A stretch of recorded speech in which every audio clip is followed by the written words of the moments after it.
நம்ம பிறந்ததே எதுக்குன்னு வச்சிருவோம், நாங்கள் அதை கொண்டாடவே மாட்டோம். சினிமாக்குள்ள போனால் விட மாட்டாங்க, உள்ள விட மாட்டாங்க. டீ கடையில் போனால் நீங்கள் வெளியிலே உட்காருங்க, உள்ள விட மாட்டேங்கிறாங்க. இன்னமும் வேலை பண்ண தர மாட்டுறாங்க. நீங்கள் வேறு ஜாதி குறிக்காரம் வேணாம். சாப்பாடு கொடுக்குறோமா இல்லையா, அங்கே வந்து சரக்கு இருக்கணும். சரக்கு. நீங்கள் பிகாம் வரைக்கும் படிச்சிருக்கீங்கல்ல, நீங்கள் ஆக்சுவலாக இதை கொஞ்சம் யோசிச்சு பாருங்களேன்.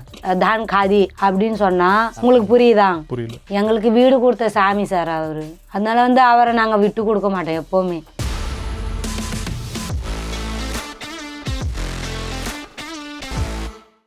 ஹலோ எவ்ரிவான், நான் Madan Gowri and hello my dear MG squad. இது வரைக்கும் பண்ண சிட்டிஸ் அண்ட் ஷோஸில் வந்து I think this is the most interesting one. இன்றைக்கி வந்து நம்ம பேச போகிறது, நம்ம எல்லாருமே பார்த்துருப்போம், நிறைய இடங்களில் டென்ட்டில் இருப்பாங்க, ஆர் வந்து க்ளோசஸ்ட் வீடுகளுக்குள்ளே இருப்பாங்க. ஸோ அவங்க யார் அப்படின்னு கேட்குறப்போ தமிழில் வந்து நரிக்குறவர்கள் அப்படிம்பாங்க, இங்கிலீஷில் ஜிப்சிஸ் அப்படின்னு சொல்லுவோம். இப்போ வந்து ஐம் டேக்கிங் திஸ் பிளாட்ஃபார்ம், ஓகேவா? ஒரு சொசைட்டியாகவே நம்ம நிறைய பேர் வந்து பார்த்துட்டு தாண்டி வந்துடுறோம். பட் யார் நம்ம கூட தான் இருக்காங்க, நம்ம சொசைட்டியில் தான் இருக்காங்க. ஸோ இவங்களோட லைஃப் என்ன, வாழ்க்கை முறை என்ன, இந்த மாதிரி நிறைய கேள்விகள் வந்து எனக்கு பர்சனலாக இருக்குது. நான் அது எல்லாத்தையும் உங்கள் ரெண்டு பேர்கிட்டையும் கேட்டு தெரிஞ்சுக்க போகிறேன். ஆனால் ஒரு சமூகமாகவே நிறைய பேர் வந்து உங்களை பற்றி தெரியாமல் இருக்கிறது இந்த சமூகமே பண்ணக்கூடிய ஒரு தவறுன்னு நினைக்கிறேன். இன்றைக்கி அதை பிரேக் பண்ணுங்கிறது தான் இதோட ஐடியா. ஸோ உங்களோட பேர் ப்ரோ? வெங்கடேஷ். வெங்கடேஷ், நீங்கள் என்ன படிச்சிருக்கீங்க? 7வது படிச்சிட்டேன். 7வது படிச்சிருக்கேன். படித்தேன். உங்கள் வீடு எங்கே இருக்குது? Gypsy colony, Narikuravar gypsy colony. Colony, Narikuravar காலனியா? அது என்ன சொல்லுவீங்க? கோட்டூர்புரம். கோட்டூர்புரம். ஓகே. நீங்கள் வந்து? என் பேர் வந்து வேளாங்கண்ணி. நான் வந்து பிகாம் வரைக்கும் படிச்சிருக்கிறேன். என்னை வந்து நான் திருவான்மியூரில், அங்கே வந்து நரிக்குறவர் பெரியார் நகர்னு சொல்லுவாங்க. ஓகே. அங்கேருந்து தான் வந்து எனக்கு இங்கே ஆழ்வார்பேட்டையிலேருந்து சரஸ்வதின்னு ஒரு மேம், அவங்க வந்து எங்கள் குழந்தைங்கள படிக்க வைக்கிறேன்னு சொன்னாங்க. நான் அப்போல்லாம் வந்து சின்ன குழந்தை. அப்போ வந்து அவங்க கூப்பிட்டாங்க, எங்கள் அப்பா அம்மா வந்து அலோட் பண்ணாங்க, நீ படிமா, நீ படித்தா எங்களுக்கும் பெருமை அப்படின்னு சொல்லிட்டு அனுப்பிச்சாங்க. அப்புறம் அவங்க கூட்டிகிட்டு போய் இந்த மாதிரி அபயம் ஸ்கூலில் சேர்த்தாங்க. அங்கே வந்து +2 வரைக்கும் முடிச்சிட்டேன். அதுக்கப்புறம் எம்ஜிஆர் ஜானகியில் கொண்டுட்டு போய் சேர்த்தாங்க. அங்கே பிகாம் வரைக்கும் முடிச்சுட்டு எங்களுக்கு கொஞ்சம் எங்கள் அப்பாவுக்கு கொஞ்சம் கஷ்டமாக இருந்ததுனால மேரேஜ் ஆயிடுச்சு. ஓகே. மேரேஜ் ஆனது அப்பாவுக்கு கஷ்டம் இருந்ததால உங்களுக்கு கல்யாணம் ஆயிடுச்சு? நான் அப்பா வந்து 2015 வந்து இறந்துட்டாரு. ஓகே. எனக்கு அந்த நேரத்தில் என்ன பண்ணுறதுன்னு தெரில. அப்புறம் அந்த வீட்டில் வந்து கல்யாணம் பண்ணிக்கோன்னு சொல்லியிருப்பாங்க, பண்ணிட்டீங்க. கல்யாணம் ஆயிடுச்சு. அதுலேருந்து வந்து கல்யாணம் ஆனால் எங்களதில் வந்து வேலைக்கு அனுப்ப மாட்டாங்க. கல்யாணம் ஆயிடுச்சுன்னா வேலைக்கு போகக்கூடாது? வேலைக்கு போகக்கூடாது. அதே நான் வந்து கல்யாணம் பண்ணாமல் இருந்திருந்தா வேலைக்கு போயிருக்கலாம். ஆனால் நீங்கள் வீட்டில் சொன்னீங்களா, சொல்லி பார்த்தீங்களா? இல்லை நான் படிச்சிருக்கேன், நான் வேலைக்கு போகிறேன். இல்லை, நான் லவ் மேரேஜ் பண்ணதுனால வந்து என்னோட அப்போ நீங்கள் இன்னும் நிறைய சொல்ல முடியும்ல. லவ் மேரேஜ் பண்ணிங்கன்னா நீங்கள் இன்னும் ஃப்ரீயாக சொல்ல முடியும்ல. சொல்ல முடியும், ஆனால் நான் தான் லவ் பண்ணேன். அப்புறம் நான் தான் கல்யாணம் பண்ணிக்கிறேன்னு சொல்லிட்டேன். அப்பா இறந்துட்டாரு, இந்த மாதிரி வந்து தேவைக்கு வந்து இது இல்லை அப்படின்னு சொல்லிட்டு வீட்டில் வந்து தங்க முடியாது. ஏன்னா சின்னோண்டு வீடு, அந்த வீட்டில் வந்து 4 அண்ணனுங்க, 2 அக்கா, அதில் நான். அதனால் நம்மளுக்கு கல்யாணம் ஆயிடுச்சுன்னா வேறு நம்ம தனியாக போய் படிச்சுக்கலாம், நம்ம வந்து நம்ம தேவைக்கு நம்ம இது பண்ணிக்கலாம், நம்ம மூலியமாக அவங்களுக்கு ஹெல்ப் பண்ணலான்னு நினச்சி அந்த இதில் வந்து நான் கல்யாணம் பண்ணிக்கினேன். சப்போஸ் எனக்கு வந்து கல்யாணம் ஆகி வேலைக்கு போகக்கூடாதுன்னு அந்த நேரத்தில் வந்து நான் யோசிக்காமல் தப்பு பண்ணதுனால அது ஒன்றும் பிரச்சனை இல்லை. இப்போ வந்து நான் படிச்சிருந்தாலும் எனக்கு அது யூஸாக தான் இருக்குது. ஏன்னா 4 எழுத்து எனக்கு புரிஞ்சிருக்குது. அப்புறம் வந்து நான் 4 பேர்கிட்ட வந்து தெளிவாக பேசுவேன். யாருக்கிட்டையும் வந்து தப்பாக எதுவும் சொல்ல முடியாதுல்ல. யாராவது என்னை வந்து கேள்வி கேட்டால் நான் அந்த கேள்விக்கு கரெக்டாக பதில் சொல்லிவிடுவேன். அதனால் உங்களுக்கு வேலைக்கு போகணுன்னு ஆனால் ஆசை இருக்கா? வேலைக்கு போகணுன்னா இப்போ எனக்கு 2 குழந்தை இருக்குது.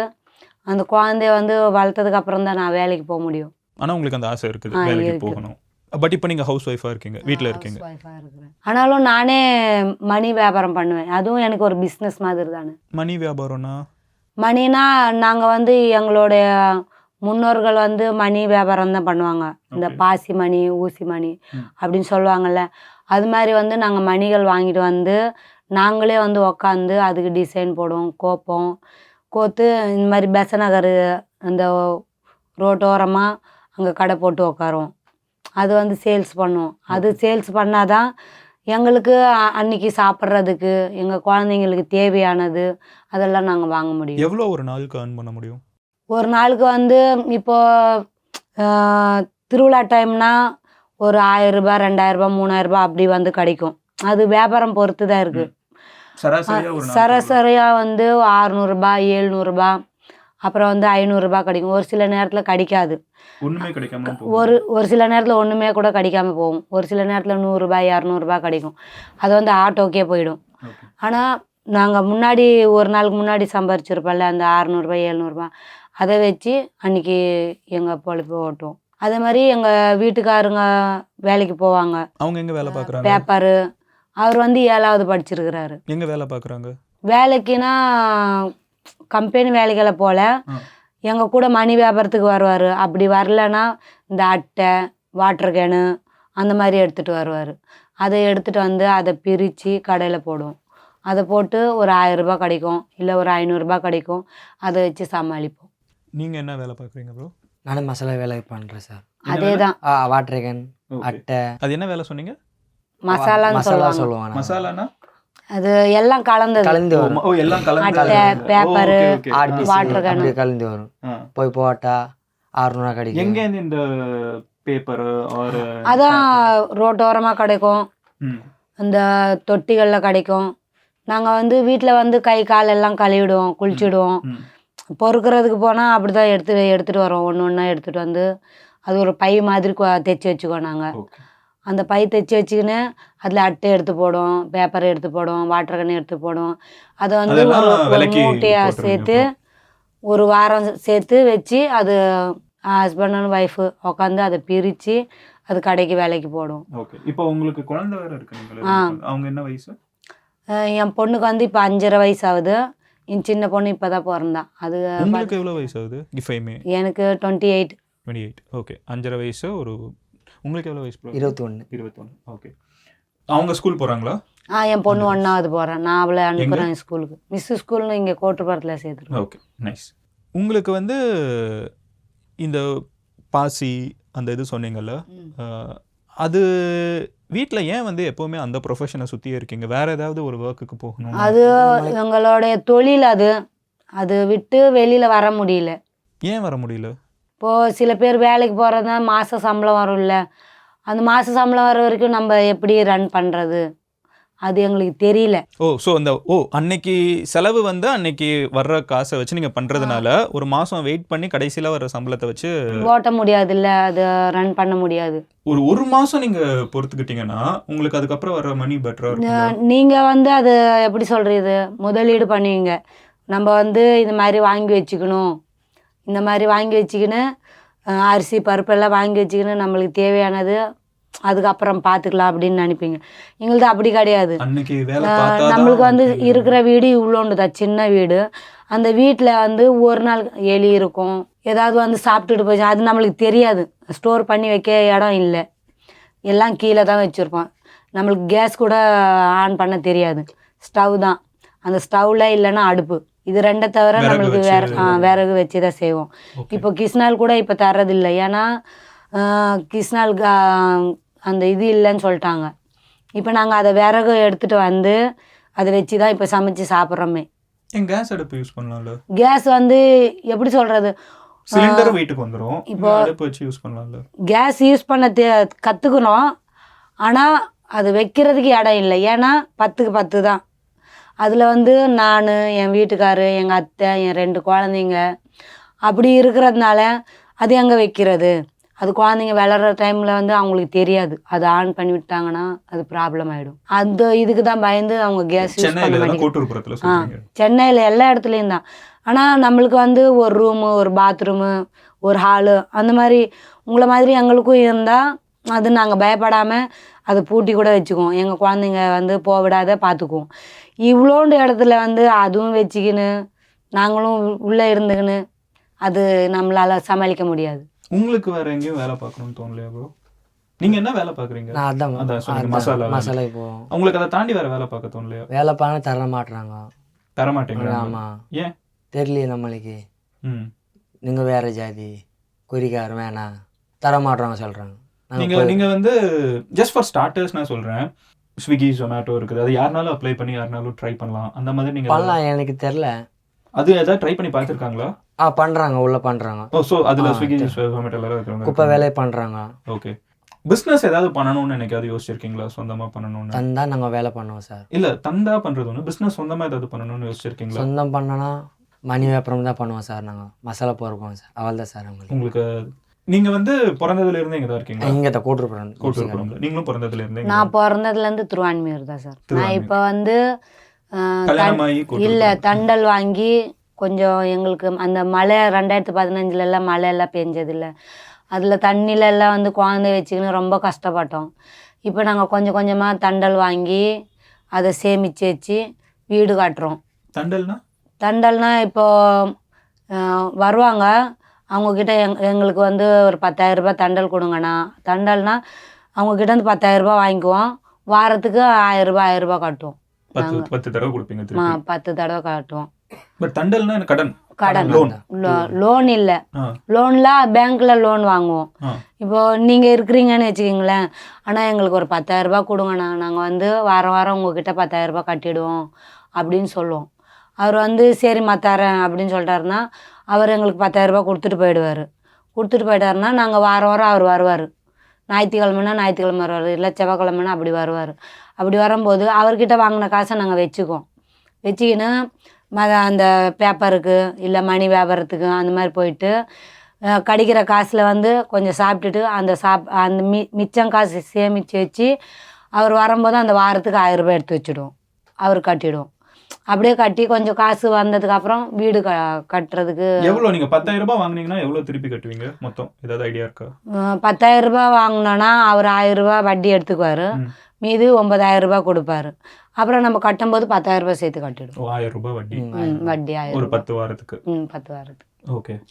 அந்த மாதிரி வாங்கி கட்டி இப்போ அந்த கொஞ்சம் காசு சேர்த்து வச்சு இப்போ நாங்கள் வீடு கட்டுறோம். திருவான்மையூரில் வீடு கட்டியிருக்கோம். வீடு கட்டி இப்போ அது பாதியிலே நின்றுச்சு, காசு இல்லைன்னு சொல்லிட்டு பாதியிலே நின்று. வீடுக்கு லேண்டும் வாங்குனீங்க? நிலம் வாங்கி கட்டுறீங்க? நிலம் இல்லை, அப்போ வந்து எங்களுக்கு எம்ஜிஆர் கொடுத்த வீடு, அது இடம் கொடுத்தாரு. இடம் கொடுத்து கொஞ்சம் வீடு இவ்வளோண்டு தான், 10க்கு 10 இருக்கும். இந்த ரூமில் தான் இருப்போம். அந்த வீட்டில் இந்த ரூம் சைஸ் தான் இருக்கும் எங்கள் வீடு. அதுலேயே முன்னாடியெல்லாம் வந்து பாத்ரூம்ஸ் எல்லாம் வெளியில தான் போய்க்கின்னு இருந்தாங்க. இப்போல்லாம் வந்து நீங்கள் ஏன் பாத்ரூம் கட்டினா என்ன, நீங்கள் ஏன் வெளியில் போகிறீங்க அப்படின்னு கேள்வி கேட்க நம்மளுக்கு இப்போ புரியுது இல்லை. அப்போல்லாம் வந்து அந்த காலத்துலலாம் வந்து புரியாது. இப்போ இந்த காலத்தில் வந்து நம்மளுக்கு எல்லாமே தேவைப்படுது, நம்மளுக்கு சேஃப்டியாக. நாங்கள் பாத்ரூம் கட்டி வச்சுருக்கோம். கொஞ்சம் பாத்ரூம் இல்லை, வெளியில் பாத்ரூம் இருக்கும், அங்கே காசு கொடுத்து போயிட்டு வரும்.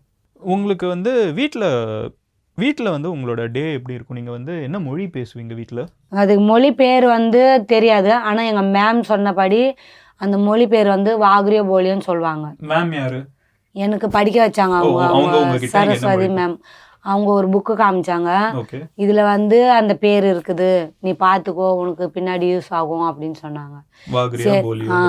வீட்டுல உங்ககிட்ட நீங்க யோசிச்சதே இல்லையா என்ன மொழி பேசுறீங்கன்னு? நம்ம என்ன மொழினா சொல்றாங்கல்ல, தமிழ்ங்கிறாங்க, தெலுங்குங்கிறாங்க, ஹிந்திங்கிறாங்க, இங்கிலீஷ்ங்கிறாங்க. நீங்க வந்து இப்ப தமிழ்ல பேசுறீங்கல்ல, அது தமிழ்னு புரியுது. ஆனா எங்களுதுல அப்படி கிடையாது. தமிழ் வரும், இங்கிலீஷ் வரும், தெலுங்கு வரும், கர்நாடகா வரும், மலையாளம் வரும், உருது வரும், அப்புறம் வந்து அப்படி எல்லாம் கலந்தது தான் எங்கள் மொழி. அதுக்கு வந்து எழுத்துன்றதே கிடையாது. இப்போ நான் படிச்சிருக்கிறதுனால இப்போ எனக்கு என் பாஷை புரியும், ஆனால் நான் வந்து எழுதலாம். எப்படின்னா இப்போ உங்களை பார்த்து நீங்க தான் காதி அப்படின்னு சொன்னா உங்களுக்கு புரியுதா? புரியல. ஆனா வந்து எனக்கு புரியுது. அதை வந்து நான் இப்போ படிச்சிருக்கிறேன். தான் காதினா தா போடுவேன், காதினா கா போடுவேன். அப்படி நான் எழுதுறேன். தான் காதினா நீங்க சாப்பிட்டீங்களாண்ணா? தான் காதி தான்னா எந்த மொழியில இருந்து வந்து? அது மொழி இல்ல, காதினா இதுல வரும், அந்த ஹிந்திக்காரங்க பேசுவாங்கல்ல அதுல வரும். காதி மட்டும். தான்னா அவங்களுக்கு புரியாது. அவங்களுக்கு பானி பீதினா அது ஹிந்தி வரும், அது வரும் எங்களுதுல பானி. சோ இப்போ வந்து உங்களுக்கு தாத்தா பாட்டி அவங்க எல்லாருமே சென்னை தானா? தாத்தா பாட்டி சென்னைனா இப்போ எங்களோட தாத்தா பாட்டி எல்லாம் சென்னை தான் இருக்கும். அவங்களுடைய தாத்தா தாத்தா பாட்டி. பாட்டினா அது எங்களுடைய முன்னோர்கள் எப்படி வந்தாங்கன்னு எங்களுக்கு தெரியாது. இல்ல ஏன்னா வந்து நீங்க சென்னையில இருக்கீங்க, ஆனா நீங்க வீட்ல வேற ஒரு மொழி பேசுறீங்க.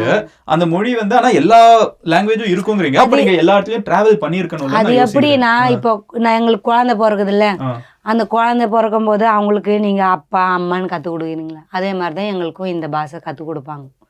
அப்பாக்கு என்ன சொல்லுவாங்க? பா பா. அம்மான்னு சொல்ல மாட்டாங்க, ஆயான்னு தான் சொல்லுவாங்க. சில பேர் என்ன சொல்லுவாங்கன்னா ஆயான்னு சொல்றீங்க, எங்களுதுல பாட்டி அப்படின்னு சொல்லுவாங்க. நாங்க சொல்லுவோம் உங்களதுல பாட்டினா எங்களுதுல அம்மான்னு தான் அர்த்தம் வரும். ஆனா அது கேலி பண்ணுவாங்க. ஆனா அது உங்களுக்கு கேலியா இருக்கலாம், அது வந்து எங்களோட தாய்மொழி. அது சோ உங்களுக்கு கல்யாணம் எங்க நடந்துச்சு? எங்களுக்கு கல்யாணம்னா வீட்டுல எல்லாம் நாங்க வைக்க மாட்டோம். எங்களுக்குன்னு நாங்க ஒரு இடம் பார்த்துக்குவோம். இப்ப நாவலூர், வேளச்சேரி அந்த மாதிரி வந்து எங்கேயாவது ஒரு வெளியே ரொம்ப இப்படி எப்படி சொல்றதுன்னா இடம் இருக்கும். அந்த இடம் காலியா இருந்தேன்னா அங்க வந்து நாங்க என்ன பண்ணுவோம், இது பந்தல் மாதிரி போட்டுக்குவோம். பந்தல் மாதிரி போட்டுட்டு எங்க சொந்தக்காரங்களை கூப்பிடுவோம், மாமா அக்கா அண்ணன் சித்தப்பா அந்த மாதிரி எல்லாரையும் கூப்பிட்டு இந்த மாதிரி வந்து எங்கள் பொண்ணுக்கு கல்யாணம் நடக்குது நீங்கள் வாங்க அப்படின்னு சொல்லுவாங்க. அப்படி கூப்பிட்டுட்டு அவங்கக்கிட்ட வண்டி காசுக்கு நாங்கள் காசு கொடுத்துட்டு வருவோம். வண்டி காசுனா பஸ் ஏறி வர்றதுக்கு நாங்கள் காசு கொடுத்தா தான் அவங்க வருவாங்க, இல்லைன்னா வரமாட்டாங்க. துணி வாங்கி தரணும், வளையல் வாங்கி தரணும். நாங்கள் பத்திரிக்கை வைக்க மாட்டோம். அவங்க இங்கே தானே பக்கத்தில் தானே இருக்குது வீடு, ஃபோன் பண்ணி சொல்லிவிடும். முன்னாடி வந்து ஃபோன் பண்ணி சொல்கிறது இல்லை, யாராவது வந்தாங்கன்னா அவங்க மூலியமாக சொல்லி அனுப்பிச்சிடுவோம். அப்புறம் வந்து யாராவது ஒருத்தவங்க போயிட்டு சொல்லிட்டு வருவாங்க. இப்போ வந்து அந்த கல்யாணம் எப்படி நடக்கும்? கல்யாணம்னா மாப்பிள்ளையும் பொண்ணுக்கு விருப்பம் இருக்குதா பார்த்துக்குவாங்க, கேட்டுடுவாங்க. கேட்பாங்க இல்லையான்னு கேட்பாங்க. விருப்பம் இருக்குதுன்னு சொல்லிட்டாங்கன்னா வெத்தலை பாக்கு வச்சு மாத்திக்குவாங்க. அதுதான் எது வெத்தலை பாக்கு வச்சு ஒரு தாம்பளை தட்டுல வச்சு. இவங்க அப்பா அம்மா இவங்க அப்பா அம்மாவா இல்ல அந்த பொண்ணும் பையனுமா? பொண்ணோட அப்பாவும் பையனோட அப்பாவும் என்கேஜ்மென்ட் மாதிரி, நிச்சயதார்த்தம் மாதிரி. அதுக்கப்புறம் கல்யாணம் அத நான் சொன்னல ஒரு இடம் பார்த்து வச்சுட்டு அங்க கூட்டிட்டு போயிடுவாங்க. கூட்டிட்டு போயிட்டு 2 நாள் அங்க இருப்பாங்க. எப்படி இருக்க முடியாது, அங்கேதான் படுத்துக்குவோம், அங்கேதான் நாங்க சமைச்சு சாப்பிடுவோம். அங்கே படுத்துக்கிறோம். என்ன பண்றது வந்து ஆனா சேஃப் இல்ல. நீங்க வீட்ல நீங்க வீடு இல்லன்னு சொன்னா பரவாயில்ல, உங்க வீடு இங்க தானே இருக்குது, நீங்க போயிட்டு வந்துடலாம்ல. அதுக்கு ஒரு செலவு இருக்குல்ல. அப்ப நம்ம வீட்டுக்கு போயிட்டு வர்றதுக்கு செலவு இருக்கும், அவங்களுக்கு வண்டிக்கு செலவு இருக்கா. இருக்கிற காசை வச்சு கல்யாணம் பண்றதா அவங்களுக்கு கொடுக்கறதான்னு தானே பார்ப்பாங்க. அதுக்கு அங்கேயே நாங்க தங்கிடுவோம்.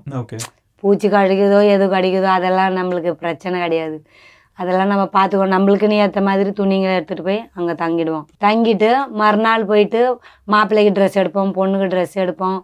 அப்புறம் வந்து இது கட்டுவாங்க. நீங்கள் வந்து அந்த இது பண்ணுவீங்கள்ல, மஞ்சள் நீராட்டு பண்ணுவீங்கள பொண்ணுங்க வயசுக்கு வந்தா.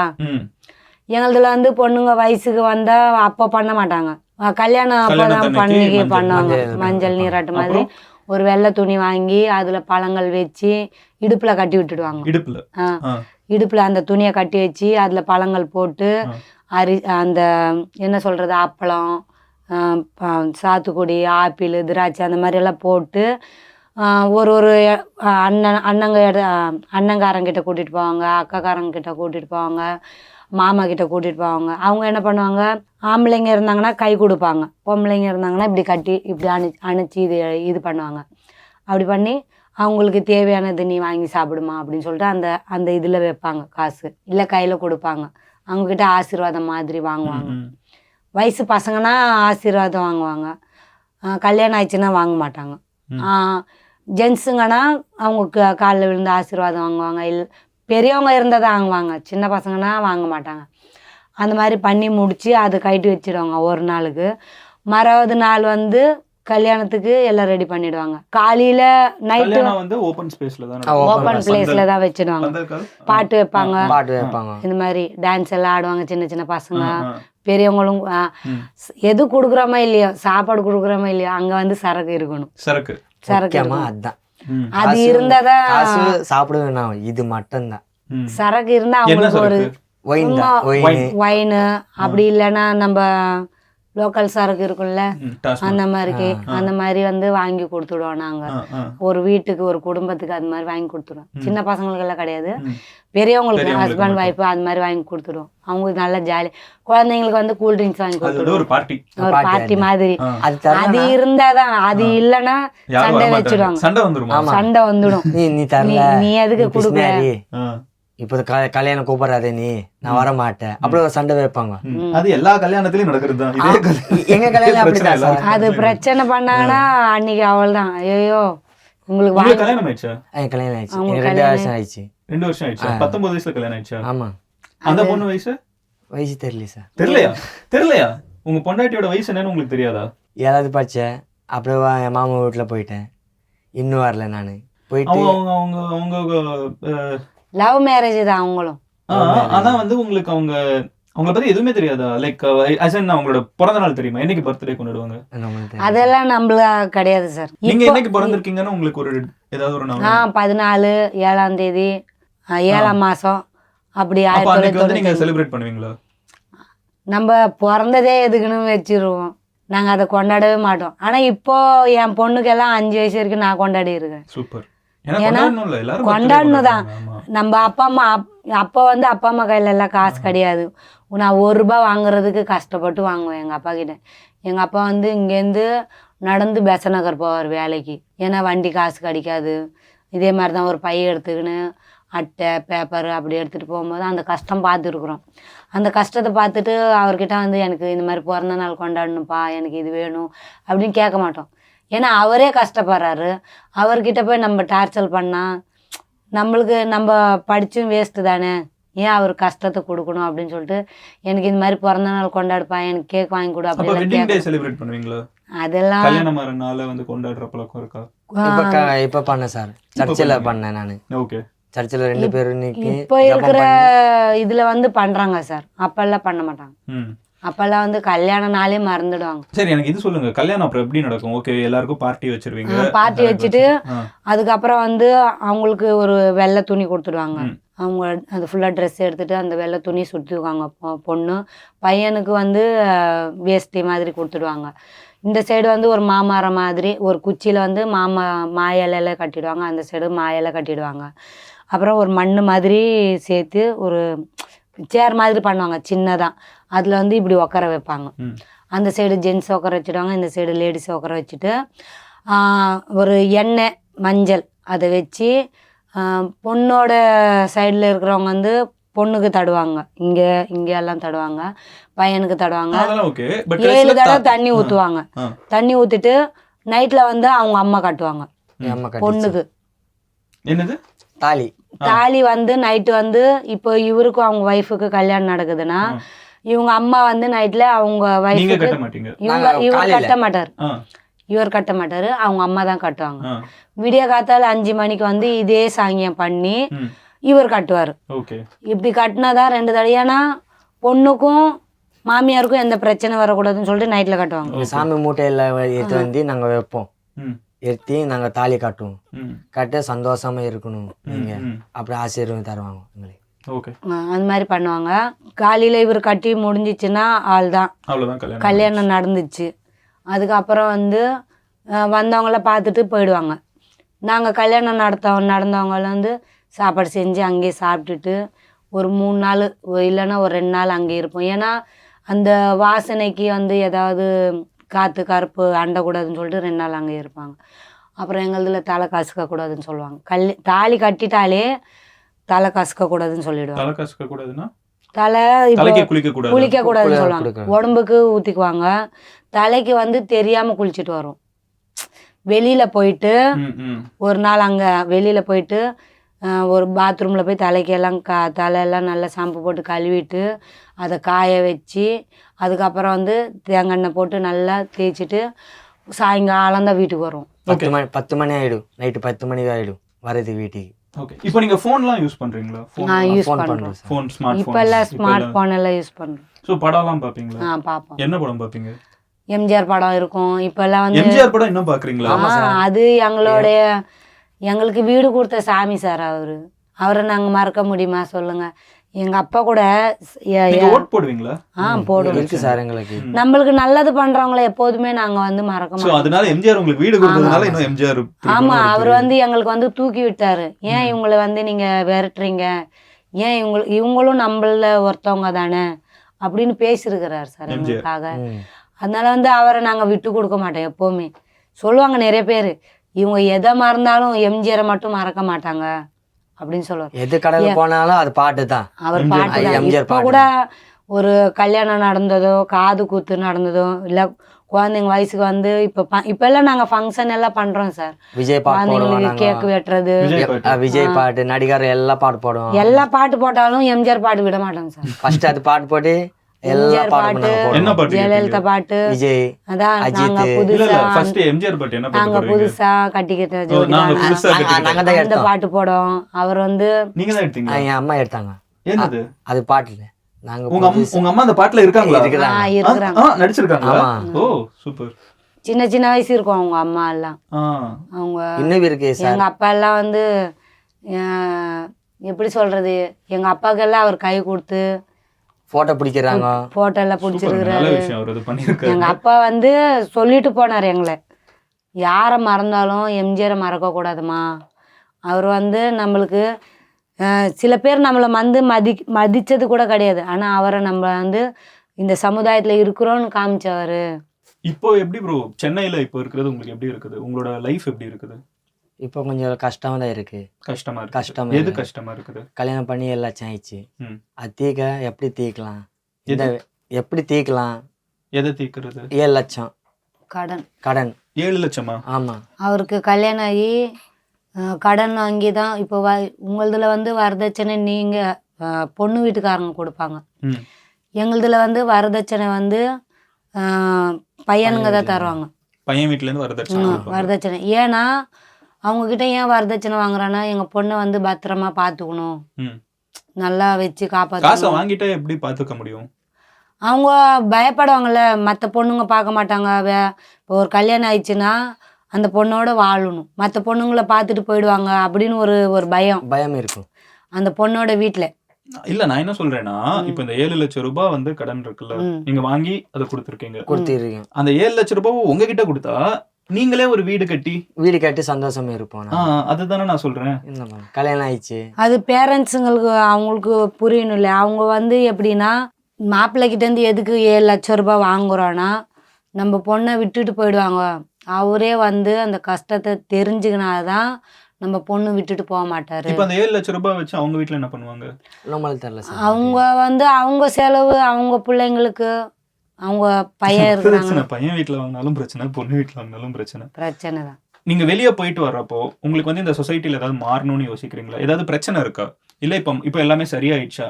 பிரச்சனை சின்மைக்கு போனா பாவட போடாத, சினிமாக்குள்ள போனா விட மாட்டாங்க. ஆமா, அது ஒரு பிரச்சனை ஆச்சுல. அவங்க ட்ரெஸ் எல்லாம் மாத்திட்டு வாங்க அப்படின்னு சொன்னாங்க. ஏன் இந்த ட்ரெஸ்க்கு என்ன தெரியல நம்மளுக்கு, அவங்கதான் சொல்லணும். நாங்க வந்து முன்னாடி மாதிரி இல்ல, இப்ப வந்து எங்களதுல இதுதான் எங்களோட பாரம்பரிய ட்ரெஸ். இதை தவிர நாங்க வேற மாத்த மாட்டோம். வேஷ்டி கட்டுற மாதிரி நீங்க வந்து உங்களோட பாரம்பரிய ட்ரெஸ் போட்டு, எங்க பாரம்பரிய ட்ரெஸ் மாத்த சொன்னா மாத்த மாட்டாங்க. ஏன்னா இதுல என்ன பிரச்சனை இருக்குது? ஒண்ணும் இல்லையே, உங்களை மாதிரி தான் நாங்களும் போட்டிருக்கிறோம். ஆனா நாங்க கொஞ்சம் எங்களுக்கு வந்து ஆடைங்க ஒழுங்கா இருக்கணும். சினிமாவை தாண்டி வர எங்க பிரச்சனை வருது? சினிமா பிரச்சனை அங்கதான். ஒரு டீ கடையில போனா நீங்க வெளியிலேயே உட்காருங்க, உள்ள விட மாட்டேங்க. இன்னமும் இருக்கு ஒரு சில இடத்துல. நாங்களும் கேட்டிருக்கிறோம். நான் மற்றவங்க வாங்குற மாதிரி தானே எங்ககிட்டயும் நீங்க காசு வாங்குறீங்க, காசு கூட கொடுத்தா உங்களுக்கு அது தீட்டா அப்படின்னு சொல்லிடுவோம். கடவுள் 2 ஆணும் பெண்ணும் பேருக்கோம், நாங்கள் ஒன்று தான். எங்கப்பா ஒரு ஊர் தான், அதுக்கு மேலே ஒன்றும் உள்ள சேர்க்க மாட்டாங்க. நீங்க வெளியே இருங்க, உள்ள வராதீங்க, கொடுக்க மாட்டேன், வெளியே நில்லு, நான் வாங்கி தரேன். மால்ஸ்க்கெல்லாம் போகிறது, மால்ஸுக்கு போனால் நாங்கள் பேண்ட் போட்டு போவோம். அப்போ இதே மாதிரி தான் சொல்லிடுவாங்கன்னு சொல்லிட்டு டீசெண்டாக போவாங்க, சாரி கட்டிட்டு. நீங்க டீசெண்டா போறதே இல்ல, இதுவே இது உங்களோட ட்ரெஸ்ஸிங்ல அது வந்து உங்களுக்கு புரிய மாட்டேங்குது. ஆனா நான் என்ன உங்ககிட்ட சொல்றேன்னா, அத டீசென்ட்னு சொல்ல வைக்கிறதே வந்து தப்புங்கறேன். இதுதான் டீசென்ட், இது டீசென்ட் இல்லங்கறதே ஒரு தவறான செய்றாங்க. இன்னைக்கு டீசென்ட்னு நினைக்கிற நிறைய விஷயங்கள் வந்து டீசென்ட் கிடையாது. கிடையாது. நீங்க வந்து எவ்வளவோ கரெக்டா இருக்கீங்க. அதை நாங்கள் வந்து வந்து அப்படி போட்டு இப்படிதான் நாங்கள் எங்களோட ட்ரெஸ்ஸு நாங்கள் இப்படி தான் போட்டு வரோம் அப்படின்னு சொன்னால் இல்லை வரக்கூடாது போங்க வெளியில் அப்படின்னு சொல்லிடுவாங்க. உடை ஒவ்வொருத்தங்களோட தனிப்பட்ட விருப்பம். ம் அதே மாதிரி வந்து ஒரு உணவு எல்லாரோட தனிப்பட்ட ஒரு ஒரு விருப்பம். கரெக்டா நம்ம என்ன சாப்பிடுறோங்கிறது நம்மளோட சாய்ஸ். அதுல ஏதாவது பிரச்சனை வந்திருக்கா? சாப்பிடுறதுல வந்து ஏதாவது பிரச்சனை இல்ல? சாப்பிட்றதுல பிரச்சனை பிரச்சனை இல்லை. இல்லை சார். ட்ரெஸ்ல நாங்கள் தான் மோஸ்டா பிரச்சனை வந்து நிக்குது. உங்களுக்கு வந்து இப்போ அடுத்து உங்களுக்கு என்ன கவர்மெண்ட் சைடுல இருந்தோ ஆர் நம்ம மக்கள் சைடுல இருந்து, சென்னை மக்கள், நீங்க சென்னையில இருக்கிறதுனால இதை கேக்குறேன், மக்கள் வந்து என்ன பண்ணா பெட்டரா இருக்கும்னு நினைக்கிறீங்க? எங்களை வீடு கட்டி தரணும். கவர்மெண்ட்ல இருந்து எங்களுக்குன்னு ஒரு பாத்ரூம், ஒரு ஹாலு, ஒரு கிச்சன், உங்களை மாதிரி நாங்களும் வாழணும்னு ஆசைப்படுறோம். அவ்வளோ ஒரு நார்மல் வீடு எதிர்பார்க்கறீங்க. நீங்க வந்து ஒரு பெட்ரூமும் கிச்சனும் தான் கேக்குறீங்க.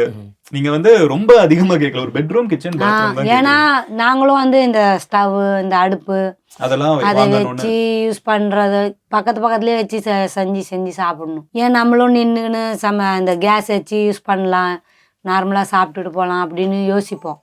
ஆனால் அதுக்கேற்ற மாதிரி இடம் இல்லை நம்மளுக்கு. இருக்கிறத வச்சு தான் அட்ஜஸ்ட் பண்ணிக்கணும்னு மாற்றிக்குவோம்.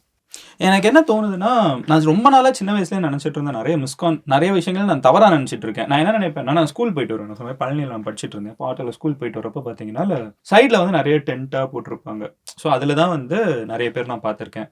அந்த டென்ட் வந்து பார்த்தீங்கன்னா சீசனலாக இருக்கும். லைக் பழனியில் திருவிழா இருக்கிறப்போ இருக்கும், அந்த சூரசம்ஹாரம் அது நடக்கும்.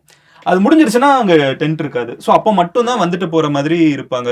அப்போனா வந்து இப்போ நீங்க என்ன பிஸ்னஸ் பண்றீங்கன்னு கேட்டீங்கல்ல, அப்போ திருவிழா டைம்ல நல்ல கூட்டம் வரும்.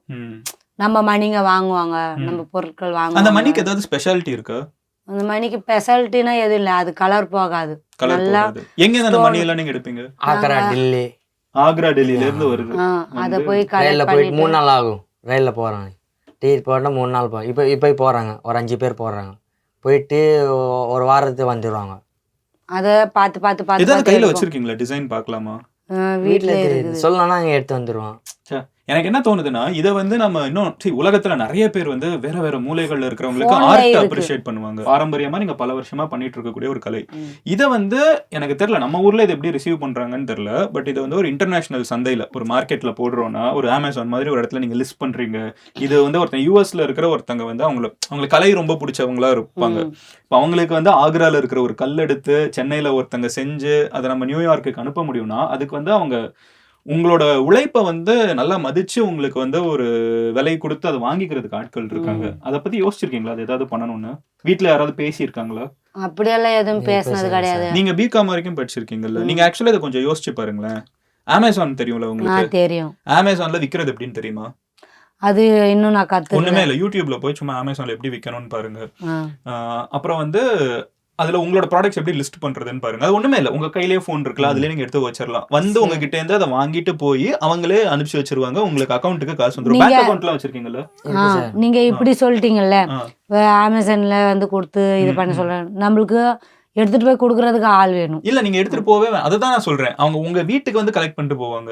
சரி, நீங்க பெரிய ஸ்கேல்ல பண்ற பட்சத்தில், பெருசா நீங்க பண்றீங்கன்னா அவங்க உங்க வீட்டுக்கே வந்து கலெக்ட் பண்ணிட்டு போகிறதுக்கு அமேசான், பிளிப்கார்ட் இந்த மாதிரி நிறைய வந்துருச்சு இப்போ புதுசா.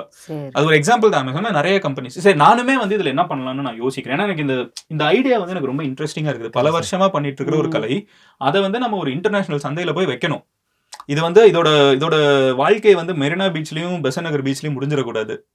இது வந்து சான் பிரான்சிஸ்கோ பீச்சுக்கும் போகணும். கரெக்டா? ஸோ அங்க வரைக்கும் கொண்டு போகணுங்கிறது தான் என் மைண்ட்ல இருக்குது. நான் அதுக்கு ஒரு மேபி இன்ஸ்டாகிராம்ல I will start a page, I will start posting there stuff. I don't know, நான் எப்போ இதை பண்ணுவேன், முடிஞ்ச அளவுக்கு சீக்கிரமாவே பண்ணுவோமே. நீங்களே வந்து எனிவே நீங்க டச்ல இருங்க, நம்ம வந்து ஒன்று ஃபிகர் அவுட் பண்ணுவோம், இது எப்படி போஸ்ட் பண்ணலாம். சரி, அதோட ஸ்பெஷாலிட்டின்னு நீங்க வந்து அது கலரே போகாதுங்கிறீங்க. அது மணி நீங்க வந்து தண்ணியில போட்டு சோப் போட்டு கழுவுனா கூட அது கலர் போகாது. 10 வருஷம் அது அப்படியே எங்ககிட்ட வாங்கிட்டு போனவங்க சொல்ல, நானே அப்படியே வச்சிருக்கேமா, அதை எடுத்துட்டு வந்து திருப்பி உனக்கு கொடுத்துறேன், எனக்கு ரொட்டேஷன் திருப்பி புதுசா அடுத்து வாங்க முடியல உங்களுக்கு, அதுவே கையில இருந்துட்டு இருக்கு அப்படின்னு சொல்லுவாங்க அவங்க. நூல் தான் போவோம் சார். எங்க கஸ்டமர் வாங்கிட்டு போனாங்கன்னா மணி போகாது. அதுலயே இன்னும் அதுல டிசைன்ஸ்லாம் பயங்கரமா பண்ணுவாங்களா? பயங்கரமா. துணி ரெட் துணி இருந்தா ரெட் மணி போடலாம். Colour design. அது குட்டியா இருக்கும், அது போக்குறதுக்கே கஷ்டம் இருக்கும். அது நாங்க வந்து கையாலே இது பண்ணுவோம். எனக்கு வந்து நான் கொடைக்கானல் கிட்ட வந்து கல்லுப்பட்டின்னு ஒரு கிராமம் இருக்குது கீழே. காட் ரோடுன்னு ஒன்று சொல்லுவாங்க, கங்குவார்பட்டி கல்லுப்பட்டின்னு இருக்குது. அங்கே வந்து ஜேம்ஸ் கிம்டன்னு ஒரு பிரிட்டிஷ்காரர், அவர் வந்து இந்தியாவுக்கு வந்திருக்காரு. வந்த இடத்துல வந்து இங்க இருக்கிறவங்களுக்கு நம்ம சப்போர்ட் பண்ணணும்னு முடிவு பண்ணி அவர் என்ன பண்ணாருன்னா ஒரு அமைப்பு ஆரம்பிச்சார், ரீச்சிங் த அன்ரீச்டுன்னு. அந்த அமைப்புல வந்து பாத்தீங்கன்னா அங்க இருக்கக்கூடிய கலை, அவங்களோட கலை என்னன்னு பாத்தீங்கன்னா பத்திக்கும்பாங்க. துணியில வந்து அவங்க வேக்ஸை வச்சு வரைவாங்க. ஸோ இதை வச்சு அவங்க என்ன பண்ணாங்கன்னா லாஸ்ட் சப்பர், அப்புறம் வந்து கிருஷ்ணர், சிவன், இதெல்லாத்தையும் அவங்க அதுல வரைய வச்சு அதை வந்து இன்டர்நேஷனல் வெள்ளக்காரங்களுக்கு வித்து அங்க இருக்கிற மக்களுக்கு வந்து அது ஒரு பெரிய சப்போர்ட் சிஸ்டமா உருவாச்சு. அது வந்து நான் ரொம்ப க்ளோஸா பார்த்துருக்கேன்.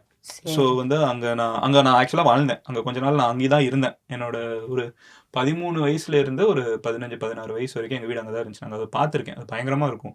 ஸோ அந்த மாதிரி வந்து நம்ம ஏதாவது இங்கே பண்ண பார்ப்போம். கண்டிப்பாக அது வந்து நல்லதாச்சுன்னா நல்லதானே. பட் மற்றபடி மக்கள்கிட்ட நீங்கள் மெயினாக சொல்கிறது வந்து உங்களை இந்த ட்ரெஸ்ஸை வச்சு எதுவும் குறை சொல்லாமல் இருந்தால் நல்லது. ஆமாம்.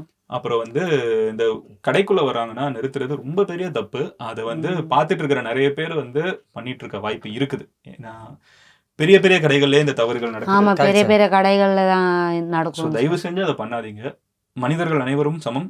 அண்ட் நம்ம நினைக்கிற மாதிரிலாம் கிடையாது. நிறைய பேர் தப்பா நினைச்சிட்டு இருக்கோம். பிகாம் படிச்சிருக்காங்க இங்க. எத்தனை பேர் வந்து நீங்க நல்லா படிப்பீங்கல்ல, ஆனா அங்க வரைக்கும் படிச்சிருக்கீங்கன்னா நீங்க வந்து மாசா படிச்சிருக்கணும்.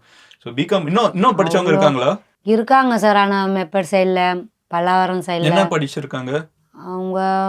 என் சித்தப்பா பசங்க வந்து அவனும் பிகாம் தான் நினைக்கிறேன். அவங்க பொண்ணோட பையன் கூட படிச்சிருக்கிறாங்க. அவர் என்ன படிச்சிருக்கான்னு தெரியாது. நீங்களும் வந்து மறுபடியும் படிக்க ஆரம்பிச்சீங்கனாலும் இப்பவும் படிக்கலாம், கண்டினியூ பண்ணலாம். ஓகேவா? படிக்கலாம் சார். கல்யாணம் ஆயிடுச்சு நம்மளுக்கு. இங்க பாருங்க, கல்யாணம் ஆயிடுச்சுங்கிறது எல்லாருக்குமே கல்யாணம் ஆகும். அது எனக்கு நீங்க சொல்றது புரியுது. ஆனா படிப்பு தான் வந்து நம்மளை முன்னாடி கொண்டு போகும். நீங்க வந்து கல்யாணம் ஆயிடுச்சு, நான் இப்போ குழந்தை இருக்கா இல்ல யோசிச்சுட்டு இருப்பீங்க. அப்ப அந்த குழந்தை அப்படி அது எல்லாமே. ஆனா உங்க குழந்தைய வந்து நீங்க இன்னும் வளர்க்கணும்னு நினைப்பீங்கல்ல. நீங்க வந்து சொல்றீங்கல்ல 7 லட்சம் ரூபாய் கடன் இருக்குன்னா, அந்த 7 லட்சம் ரூபாய் கடனை சீக்கிரம் அடைக்கிறதுக்கு கல்வி உதவும். படிப்பு வந்து நம்மளுக்கு என்னைக்குமே ஹெல்ப் பண்ணும். அது கஷ்டம் தான், எனக்கு புரியுது. நீங்க பண்ற வேலையும் வச்சுட்டு போய் பாக்குறது கஷ்டம்னு நினைக்கிறீங்க. ஆனா படிச்சிட்டீங்கன்னா நம்மள எவனுமே கேள்வி கேட்க முடியாது. அவங்க வந்து வந்ததுல இருந்து அவங்க பிகாம் ஏன் சொல்லிட்டு இருக்காங்கன்னா, ஏன்னா அவங்களுக்கு ஒரு அதுல ஒரு பெருமை இருக்குது. அவங்க அதை பண்ணிருக்காங்க. அதை வச்சு அவங்க ஸ்ட்ராங்கா இருப்பாங்கன்னு தோணுது இல்ல. அது நம்ம எல்லாருக்குமே வரணும். என் பொண்ணு கூட நான் என்னன்னா, நான் வேலைக்கு போகல, நீ போய் காமிக்கணும், அதனாலதான் நான் அவளை படிக்க வைக்கிறேன். சூப்பர். இப்ப நான் படிச்ச படிப்பு அதோட இன்னும் நிறைய படிக்கணும் அவ. அதுக்கோசம் தான் நானும் எங்க வீட்டுக்காரு எவ்வளவு கஷ்டம் வந்தாலும் பரவாயில்ல, நம்ம குழந்தைங்களை நம்ம படிக்க வைக்கணும். அந்த படிக்க வச்சுட்டு அவங்களுக்கு வந்து அந்த கல்யாணம் பற்றி இல்லை சொல்லக்கூடாது. அவங்க என்ன சாதிக்கணும், நம்ம தான் சாதிக்க முடியல, நம்ம குழந்தைங்களுக்காவது சாதிக்க வைக்கணும். இங்கே பார்த்துட்டு இருக்கிற நிறைய பேர் இருக்காங்க சரியா, பெரிய பெரிய பண்ணையாரெல்லாம் இருப்பாங்க. அவங்கெல்லாம் பேசாத ப்ராக்ரெசிவ்னஸை வந்து நீங்க பேசிட்டு இருக்கீங்க. நீங்க தான் வந்து உண்மையிலே ஒரு சரியான மைண்ட் செட்ல இருக்கீங்க. அப்படி கிடையாது சார். நம்ம தான் எதுவுமே பண்ணல. நம்ம குழந்தையாவது இந்த இடத்துல வந்து ஒரு நரிக்குற ஒரு குழந்தை வந்து இவ்வளோ சாதிச்சிருக்காங்கன்னு சொல்லணும் சார். எங்க ஆளுங்கள்ல வந்து ஒரு இடத்துல வந்து குழந்தை பிறந்தே போய் எக்ஸாம் எழுதிட்டு வந்தாங்க. அதெல்லாம் எங்களுக்கு பெருமை தான் சார். எனக்கு ஒரு ஆசை இருக்குது. எனக்கு வந்து மனிதர்களை வந்து மனிதர்களா பார்க்கணும். இந்த நரிக்குறவர், அப்புறம் வந்து இது தேவர், இது கவுண்டர், இது செட்டியார், அது எல்லாத்தையும் தூக்கி போட்டுட்டு எனக்கு அது ஆனால் வந்து எவ்வளோ நடக்கும்னு தெரியல நம்மளோட வாழ்நாளில். பட் என்னோட பயணம் வந்து என்னைக்குமே அதுதான். மனுஷனை வந்து நீ மனுஷனா பாரு. இந்த சும்மா ஜாதியை வச்சு பிரிச்சு அதெல்லாம் இல்லாம மனிதனா பார்த்து சக மனிதனா ட்ரீட் பண்றதுதான் பேசிக் மனித மாண்பு, ரெஸ்பெக்ட், பேசிக் ஹியூமனிட்டி. அதுதான் அதை நோக்கி போகணுங்கிறதுக்கு தான் இந்த ஷோ கூட பண்றது. அதுதான் நம்ம எல்லாரையும் நம்ம வந்து பேச வைக்கணும். எல்லாருக்குமே அந்த பிளாட்ஃபார்ம். படிப்பு தான் சார் எல்லாத்துக்குமே உதவும் சார். ஒருத்தவங்க வந்து மணி வாங்கிட்டு என்கிட்ட சொல்லுவாங்க, அவங்கெல்லாம் படிக்க தெரியாது, அவங்களுக்கு ஒன்றும் கேள்வி கேட்க தெரியாது, நீ எடு, நான் கம்மி பண்ணி கம்மி பண்றேன் சொல்லுவாங்க. நான் சொல்லுவேன், நான் சொல்லுவேன் சார் நான் படிக்கலன்னு உங்களுக்கு தெரியுமா, நான் படிச்சிருக்கிறேன் சார், பிகாம் இருக்கும் அப்படின்னு சொன்னான்னா அந்த ரேட்டெல்லாம் கரெக்டாக சொல்லுவேன். அதுக்கு இவ்வளோ கம்மி இவ்வளோ இதுன்னு சொல்லிட்டு கரெக்டாக அவங்ககிட்ட சொன்னோம், சாரிம்மா. அப்போ நம்ம படிப்புக்கு வரது இல்லை மரியாதை, சாரின்னு சொல்கிறாங்களே, அந்த சாரி சொல்கிறதுக்கு எவ்வளோ நிறைய பேருக்கு வந்து இதுவாக இருக்கும். ஆனால் அது நம்மளுக்கு தெரியுதுல்ல, நம்மக்கிட்டே ஒருத்தர் இந்த மாதிரி சாரி சொல்கிறாங்களே, அந்த படிப்புக்கு வருது அந்த மதிப்பு. ஏன்னா எங்கள் மேம் எல்லாம் தப்பு செஞ்சால் தான் எங்கேயுமே பணிஞ்சு போகணும், தப்பு செய்யலைன்னா தைரியமாக கேள்வி கேட்கணும்னு சொல்லியிருக்காங்க. உங்களோட எஜுகேஷன் மேல உங்களுக்கு இருக்கிற ரெஸ்பெக்ட்டுக்கு 2 பேருமே நீங்களுமே வந்து படிங்கங்கறத நான் சஜஸ்ட் பண்ணுவேன். அண்ட் எனக்கு ஒரு என்ன சொல்ல, I feel good about having this conversation. எனக்கு வந்து இந்த ஒரு விஷயம் மட்டும் நம்ம ஃபிகர் அவுட் பண்ணுவோம். இந்த மணி நீங்கள் செய்கிறீங்கல்ல, அந்த மாலைகளை வந்து எப்படி நம்ம நம்ம வேலை தந்தே பரவாயில்ல சார், நாங்கள் வேலை பண்ணி தண்டல் இப்போ கட்டுவோம். மணி கூட நீங்கள் எப்படி சொல்கிறதுனா, இப்போ லேடிஸ் வந்து எங்களுக்கு வேலைக்கு அனுப்ப மாட்டேங்கிறாங்கன்னு வச்சுக்கோங்களேன். இப்போ மணி எங்களுக்கு யாராவது வாங்கிட்டு வந்து கொடுத்து இந்த மாதிரி நீங்கள் டிசைன் பண்ணுங்க, நீங்கள் எங்களுக்கு கோத்து கொடுங்க அப்படின்னு சொன்னாங்கன்னா கூட நாங்கள் வந்து வீட்டில் உக்காந்து நீங்கள் என்ன டிசைன் சொன்ன எங்களுக்கு வந்து அந்த அந்த ஷார்ப்னஸ் இருக்குது. நீங்கள் இந்த மாதிரி வந்து கோக்குறது இல்லை டிசைன் போடுறது இல்லை டைலர் கற்றுக் கொடுக்குறது அப்படியெல்லாம் சொன்னால் நாங்கள் டக்குன்னு புரிஞ்சுக்கோம். I will do something about this. கண்டிப்பாக நான் வந்து இதுக்கு என்னால் என்ன பண்ண முடியும்னு நான் யோசிக்கிறேன். ஏன்னா we will figure it out. படிக்காத லேடிஸ் தான் அதிகமாக இருக்கிறாங்க. ஜென்ஸுங்க கூட எப்படியாவது வேலைக்கு போனால் கூட அவங்க போயிட்டு வரலாம், நாங்கள் போக முடியாது. அதே படிச்சிருந்தா இப்போ வந்து நான் படிச்சிருக்கிறேன், இப்போ நான் ஒரு இடத்துல வேலைக்கு போகிறேன்னா, ஒரு பிஸ்னஸ் பண்ணுறேன்னா, என் கூட வந்து எங்கள் அத்தை இருப்பாங்க, எங்கள் அண்ணி இருப்பாங்க, அவங்க வீட்டுக்காரர் இருப்பார், எங்கள் வீட்டுக்காரர் வருவார் அப்படின்னு தான் அனுப்புவாங்க. தனியாக எங்கேயும் வெளியில் அனுப்ப மாட்டாங்க. ஏன்னா இப்போல்லாம் ரொம்ப மோசமாக இருக்குது சார். குழந்தைங்கள தூக்கிட்டு போகிறது, குழந்தைங்கள பொம்பளை பசங்களை எடுத்துகிட்டு போய் கெடுக்கிறது, அந்த மாதிரி தான் இருக்குது. இப்போ நாங்கள் ஸ்கூல் கூட பசங்களை ஏன் அனுப்புறது இல்லைன்னா, ஒரு சில பேரண்ட்ஸ் வந்து குழந்தைங்கள ஏதாவது பண்ணிவிடுவாங்களோ. ஆம்பளை பசங்கன்னா நாங்கள் விட்டுடும், அவங்க தைரியமாக படிச்சுட்டு வருவாங்க, அது வந்து யாருக்கும் எந்த தொந்தரவும் இருக்காது அப்படின்னு சொல்லிட்டு. எங்கள் அப்பா கூட பயந்து தான் ஃபஸ்ட்டெல்லாம் வந்து நீ ஸ்கூலுக்கு பத்திரமா போயிட்டு வாம்மா, வேலைக்கு போகிறதா இருந்தால் கூட ரொம்ப லாங்கில் எல்லாம் போகக்கூடாது, பக்கத்துலேயே தான் போயிட்டு வரணும். எனக்கு கூட வந்தது ஒரு சில இடத்துல வேலைக்கு வெளிநாட்டெல்லாம் கூட்டிகிட்டு போகிறேன்னு சொன்னாங்க. எங்கள் அப்பா சொல்லிட்டாரு, ஐயோயோ என் பொண்ணு படிச்சிருந்தாலும் அவ்வளோ தூரத்துலலாம் நாங்கள் வேலைக்கு அனுப்ப மாட்டோம், எங்கள் கண்ணு முன்னாடியே இருக்கணும் பொம்பளை பசங்க. அந்த விட்டு கொடுக்குற தன்மை அவங்களுக்கு இல்லை சார். அவங்க வருவாங்க, தைரியமாக வருவாங்க, அவங்க சாதிச்சு வருவாங்க, அப்படிலாம் அவங்களுக்கு கிடையாது. இல்லை அவங்க படிச்சிருந்தா தானே தெரிஞ்சிருக்கும், அவங்க அந்த படிப்பு வச்சுக்கின்னு எல்லாத்தையும் மேனேஜ் பண்ணிக்கிட்டு வருவாங்கன்னு சொல்லிட்டு. அப்போ நம்மளுக்கு புரிகிற மாதிரி அவங்களுக்கு புரியாது. அது மாதிரி நான் என்ன சொல்கிறேன்னா, எங்கள் ஜாதிகார பசங்கக்கிட்ட சொல்கிறேன். ஏன்னா சில பேர் படிக்கிறாங்க, சில பேர் அந்த பாதியிலே நின்றுடுறாங்க, சில பேர் 6வதுலேயே நின்றுறாங்க, 5வதுலேயே நின்றுறாங்க, விளையாட்டுத்தனமாக இருக்காங்க. அப்படியெல்லாம் இருக்கக்கூடாது. படிப்பு தான் இருக்கணும், படிக்கணும். படித்தா தான் எப்படி வேணாலும் கஷ்டப்பட்டு படிச்சிடணும். புரியுதோ புரியலையோ, இங்கிலீஷ் உங்களுக்கு தெரியுதோ தெரியலையோ, தமிழ்லையாவது படித்து வச்சுருக்கணும் இல்லையா? அப்படி படித்தா தான் நம்மளுக்கு, நம்ம குழந்தைங்களுக்கு, அவங்க குழந்தைங்களுக்கு யூஸ்ஃபுல்லாக இருக்கும். நம்ம படிக்காமல் இதே தொழில் பண்ணிக்கின்னு இருந்தால், இந்த தொழிலை கூட நாங்கள் டெவலப் பண்ணணுன்னு தான் முயற்சி பண்ணுறோம். இல்லை அது கண்டிப்பாக பண்ணுவோம். But yeah actually great having a conversation. And thanks, இவ்வளோ நேரம் நீங்கள் வந்து அதை தெளிவாக எக்ஸ்பிளைன் பண்ணதுக்கு தேங்க்யூ ஸோ மச் ப்ரோ. நீங்கள் எவ்வளோ தூரம் வந்தீங்க? கோட்டூர்புரம்ல இருந்து எதில் வந்தீங்க? எங்கள் ஆட்டோவில் வந்தால் நாங்கள் பை ஸ்கூட்டியில் வந்தோம். Thank you so much. Thank you thank you so much.